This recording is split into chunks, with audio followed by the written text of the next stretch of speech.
ग्लेशियरों के पिघलने से हिमालय रीजन में पानी की उपलब्धता खतरे में है, जो पिछले 6 दशकों में 25% कम हो गई है। विशेषज्ञों ने चेतावनी दी है कि मौजूदा जलवायु परिवर्तन को लेकर भले ही दुनिया परवाह करे, बावजूद इस सदी के अंत तक 48% ग्लेशियर और नष्ट हो जाएंगे।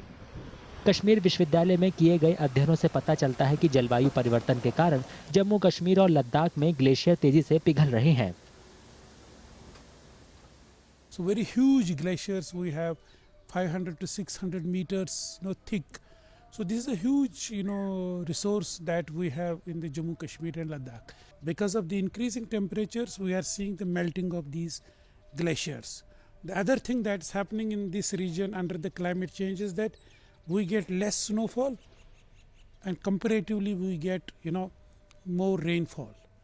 Now this is basically snow is a very important reserve for us which we are losing. गर्मियों के महीनों में श्रीनगर लेह राष्ट्रीय राजमार्ग के किनारे बर्फ से ढके पहाड़ों पर बसने वाले खाना बदोश सालों से ग्लेशियरों के पिघलने के गवाह हैं।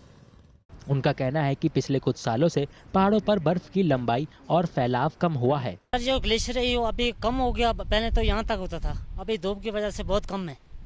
तकरीबन 60-70 साल से यहाँ पे मतलब रह रहे हैं, हर साल आते हैं हम।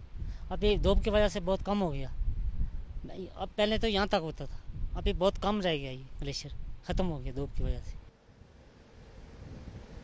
विशेषज्ञों का मानना है कि ग्लेशियर के नष्ट होने से हाइड्रोलॉजी, सतही जल और भूजल दोनों पर काफी प्रभाव पड़ने वाला है।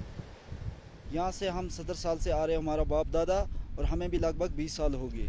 इस ग्लेशियर ये बहुत कम हो जा रहा है, जैसे ही मौसम चेंजिंग होता है, ये धूप ज़्यादा होती है और बारिश कम है, इसमें ये ग्लेशियर बहुत कम हो जा रहा है।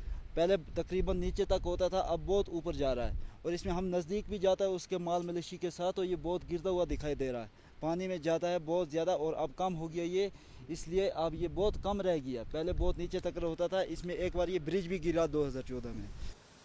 विशेषज्ञों के अनुसार ग्लेशियर नष्ट होने से पानी की उपलब्धता पर असर पड़ेगा।